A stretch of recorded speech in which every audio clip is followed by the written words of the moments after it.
100 രൂപക്ക് പെട്രോൾ അടിച്ച് പോണത് തിരൂര് കല്ലങ്ങളിലെ 420ക്കാണ്. നോമ്പ് കാലത്താണ് ഇതിന്റെ ഒരു സമയം. ഇവിടെ കുലുക്കി സർവത്ത്, ബൂസ്റ്റ് കുലുക്കി എല്ലാ ഐറ്റം ഉണ്ടാവും. കേളി പോണ സാധനങ്ങൾ ഉണ്ടാവും. പൊട്ടാറ്റോ സാധനം ഉണ്ടാവും.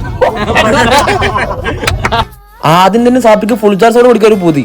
ഫുൾ ചാർജ് സോഡൊക്കെ 2-3 വർഷം മുന്നാണ് ട്രെൻഡിങ്. പക്ഷെ ഇപ്പൊ കുടിക്കാൻ ആഗ്രഹം കൊണ്ട് കുടിച്ചു. ചെവിന്നും കണ്ണു പൊന്നീച്ച മാറായിരുന്നു. നമ്മൾ ഫുഡ് അടിക്കാൻ പോയി ചെക്കന്മാർ കോഴിപ്പറോട് വേണ്ടി വന്നാണ്. ആരൊരാൾ കണ്ടു വെച്ചു. അതിനാണ് കുസിയാരുടെ അന്യനെ പ്രായം വെക്കാൻ വല്ല പണിക്ക് പോയി കൂടാന്ന്. ഇതാണ് 420 എന്ന് പറയുന്ന സാധനം. മാങ്ങ, കക്കരിക്ക, പേരക്ക, ഇതിന് മുകളിൽ മസാല വെച്ചിരും. അതാണ് 420. ഇത് നമ്മൾ ഇടയ്ക്കിടയ്ക്ക് കൊടുക്കുന്ന സാധനമാണ് ചെർണ്ടൈസ്. ഏതാ സാധനം? ചൈന മാർക്കറ്റിൽ പാമ്പിനും തൊഴിൽ വെക്കണ പോലെയാണ് സാധനം വെക്കണത്. എന്ത് മേടിക്കാന്ന് കൺഫ്യൂഷനും. പല മോഡൽ സാധനങ്ങൾ. സാപ്പ് 1/2 മണിക്കൂർ മുന്നേ ചെർണ്ടൈസ് വരും. അവിടെ ഇതുവരെ കൊടുത്തിട്ടില്ല. അപ്പൊ അടി ഉണ്ടാക്കാൻ വേണ്ടി നിൽക്കണം അവിടെ. ഈ വലിയ ബോട്ടിലുണ്ടാ അത് കുടിച്ചു തീർക്കണം. അതാണ് സാപ്പിന്റെ ലക്ഷ്യം. വെറൈറ്റി ഒക്കെ വേണ്ടി ചെർണ്ടൈസിക്ക് ബൂസ്റ്റ് ഇടാൻ തീരുമാനിച്ചു. പക്ഷെ ബൂസ്റ്റ് ഇട്ടപ്പോ പൊളിച്ച് നാട്ടിൽ എല്ലാരും ഇളകി വന്നിങ്ങനെ അവിടെ. അങ്ങനെ സാപ്പിന്റെ ബോഡി ഗാർഡ് അവിടെ വെച്ച് റിവീൽ ചെയ്തു. അവിടെ പിന്നെ പാനിപൂരി, മസാലപ്പൂരി, പൊട്ടാറ്റോ അങ്ങനെ പല സംഭവങ്ങളുണ്ട്. നമ്മൾ ഉണ്ണിയാല ബീച്ചിൽ പോയി. ഉണ്ണിയാല ബീച്ചിൽ ആകെ മാറി സെറ്റ് ആയിരിക്കണപ്പോ. അങ്ങനെ കുറച്ചേരം ഇല്ലാത്ത കാമിയെ കുറിച്ച് സ്വപ്നം കണ്ടിരുന്നു. ഉണ്ണിയാല ബീച്ചിൽ ആകെ മാറി. അങ്ങനെ സാപ്പിനോട്ട് പോയി അവനപ്പാന ബൈക്ക് എടുത്ത് വന്ന്. ഇതാണ് വണ്ടി. ഈ വണ്ടി അവർക്ക് ചേരും. ഇതിൽ പല സൗണ്ടുകളുണ്ട്.